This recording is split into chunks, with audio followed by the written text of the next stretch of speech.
gengs, ketemu lagi dengan Buhan Buaya Official, pusatnya penghobi ikan hias. Kali ini Buaya akan memberikan 5 tips memelihara ikan predator walaupun kita sibuk. Setiap orang memiliki aktivitas masing-masing yang membuat kita sibuk sehingga seperti selalu dikejar oleh waktu. Tak jarang orang yang termasuk golongan tersebut adalah orang yang hobi memelihara ikan predator.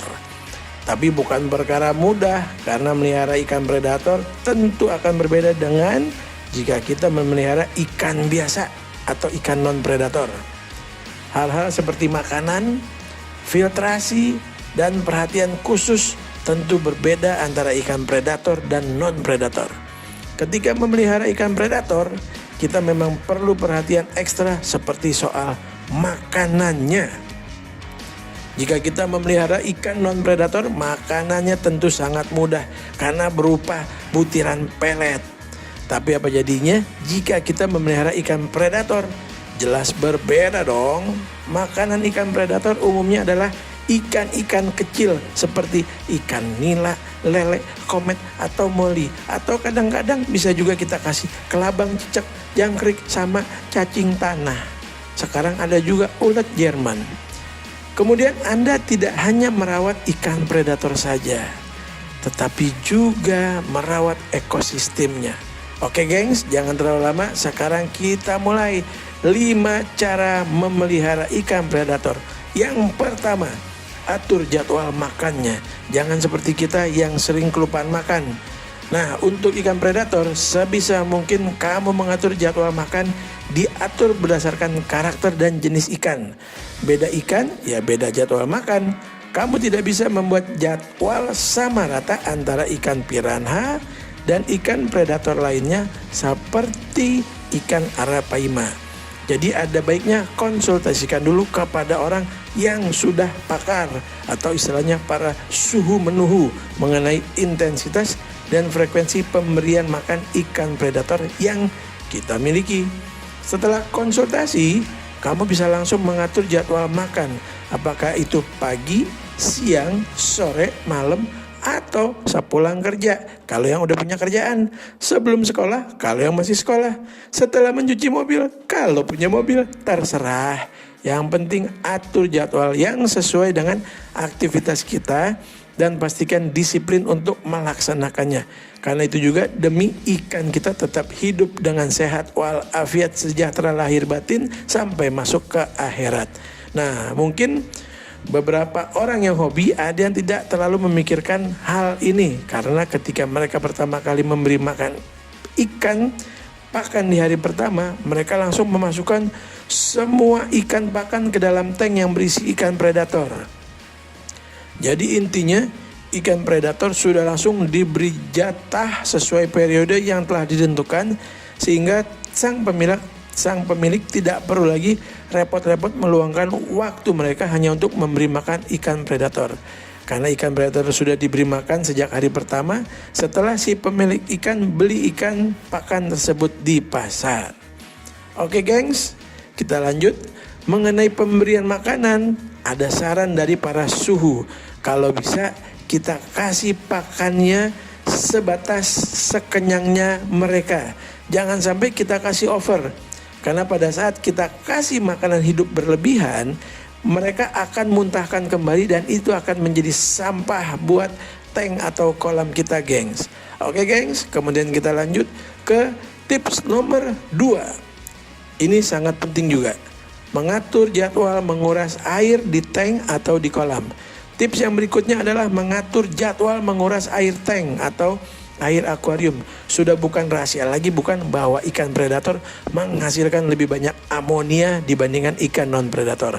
Karena itulah kegiatan mengurasi sangat krusial ketika kita memelihara ikan predator. Geng, sekedar informasi, amonia itu dihasilkan dari kotoran ikannya ya, dan sangat berbahaya untuk ikan tersebut di dalam akuariumnya. Oke, seperti tips yang pertama tadi, beda ikannya beda jadwal menguras air tank. Ikan pari tentu harus lebih sering menguras air tank walaupun hanya 10% dari total volume air tank. Dibandingkan dengan ikan pibas, ada yang cukup seminggu sekali dengan kadar 60% dari total volume air tank. Ada yang harus setiap hari, tetapi cukup 10% saja. Atau setiap 4 hari sekali dengan kadar 30%. Oke gengs, paham bahwa menguras air di tank juga sangat perlu. Kemudian tips yang ketiga, menyiapkan alat darurat.